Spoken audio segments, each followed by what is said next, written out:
ni ma odusi e ngadho mamalo ka mor mar tingni en ranyisi ni gedo mag ndernigo pok ochung' pod imedo jiwe. Kama saa hizi mabarabara zimetengenezwa mingi, kazi pia iko, naona wa vijana washapewa kazi. Sasa hii naona at least tuko sawa. Wenye wako Homa Bay, we have to appreciate. Ei chuny boma ma Homa Bay, apaya ka apaya oselosi sani ominying jogo ma ineno kaka mago ma osekonyo alworano e goyo okang'. Odhiel nyingegi e apeinigo. Ok ndara kende manyiso sura manyien mar Homa Bay. E kar gowni mantie e geng nam Lolwe, bende gedo mare onyuolo tije ne oganda mawuok e alworani, to ahinya jogo mayutogi margi thothne wuok e nam. In terms of maritime transport, we are very grateful to His Excellency the President for rehabilitating the pier here. So with this pier rehabilitated, and we are in the process of rehabilitating the Kendu Bay Pier, Luanda Kotien or Asembo Bay, Muhuru Bay, Kisumu is now a full-fledged port. Ohala mar mwandu mag nam bende omedore.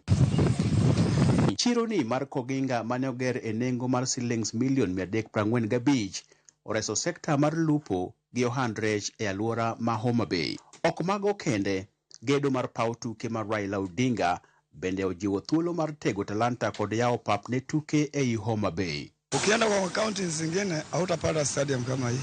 Tuko na original, unaweza fikiria ni ya Moi Stadium ama Kenyatta Stadium. Kwa sasa hii mabadiliko tunaona hata pesa imeanza kuingia polepole. Tuko na wageni kutoka mbalimbali. Kwa hiyo devolution tunaona kwa sasa wameleta maendeleo kubwa sana kutoka kwa serikali kuja kusaidia watu wa Homa Bay. Mimi naomba wakaaji wa Homa Bay sana sana youths wetu tukae pamoja, tukaribishe wageni, tusaidie gavana wetu kukaribisha wageni.